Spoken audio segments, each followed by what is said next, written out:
BCCI को 2 ticket नहीं मिले, केवल 2 टिकट, और इंग्लैंड ने क्रिकेट से अपना एक तरफा राज खो दिया।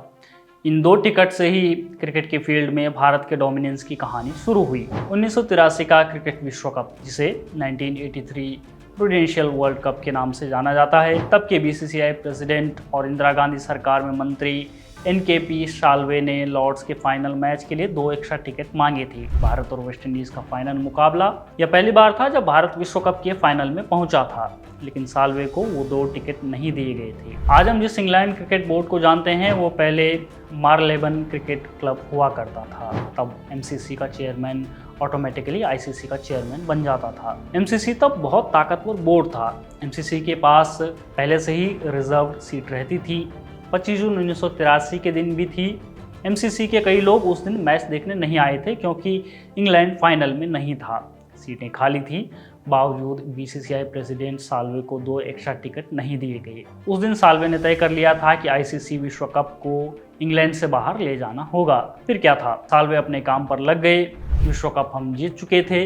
जीतने के बाद साल्वे और पाकिस्तान क्रिकेट बोर्ड के तत्कालीन अध्यक्ष एयर मार्शल नूर खान लंच कर रहे थे। इसी दरमियान साल्वे ने नूर खान से कहा कि काश भारत में भी वर्ल्ड कप जैसे बड़े टूर्नामेंट हो पाते। इस पर उधर से एक और सवाल आया कि हम वर्ल्ड कप अपने देश में क्यों नहीं खेल सकते। साल्वे का प्लान तो यही था कि सबसे पहले एशियन कंट्रीज को एक साथ लाया जाए।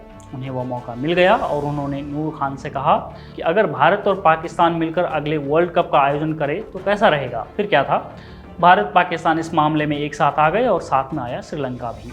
हालांकि तीनों देशों का एक साथ आना केवल एक स्टेप था, अभी लड़ाई काफ़ी लंबी थी।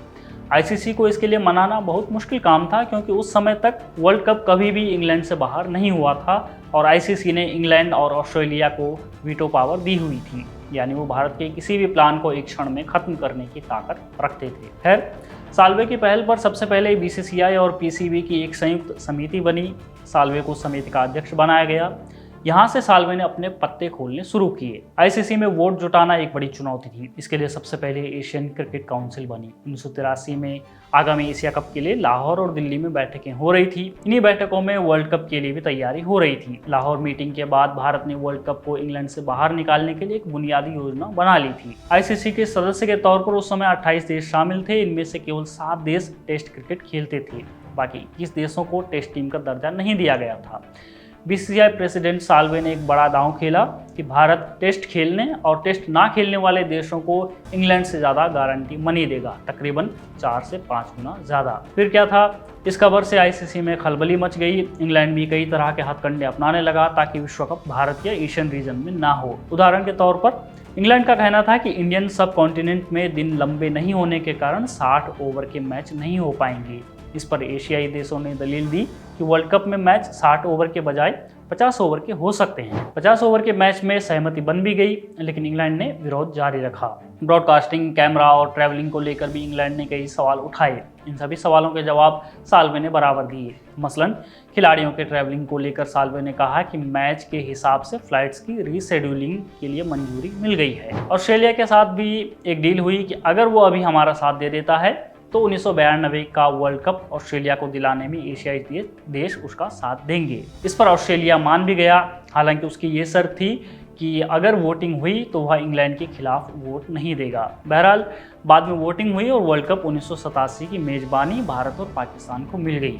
हालांकि मेजबानी तो मिल गई, लेकिन अब फंड जुटाना एक बड़ी चुनौती थी। बीसीसीआई के पास इतना पैसा नहीं था कि वो गारंटी मनी और इस विश्व कप का आयोजन अपने दम पर कर सके। पाकिस्तान और श्रीलंका दोनों देश पहले से ही मना कर चुके थे कि वो पैसों के इंतजाम में कोई मदद नहीं करेंगे। ऐसे समय में तारनहार बनकर सामने आए धीरूभाई अंबानी। इस विश्व कप में पैसा का जिम्मा उठाया रिलायंस इंडस्ट्रीज ने, इसलिए इस वर्ल्ड कप का नाम भी रिलायंस कप रखा गया। इंग्लैंड के बाहर इस विश्व कप का पहली बार सफल आयोजन हुआ। इसके बाद 1992 विश्व कप की मेजबानी ऑस्ट्रेलिया को मिली और फिर 1996 की मेजबानी भारत, पाकिस्तान और श्रीलंका को संयुक्त तौर पर मिली। एक दौर वो था जब बीसीसीआई के प्रेसिडेंट को 2 एक्स्ट्रा टिकट नहीं दी गई थी, और आज वो दौर है जब भारत पूरी तरह से क्रिकेट को डोमिनेट कर रहा है और हर भारतीय को इस पर गर्व भी होना चाहिए।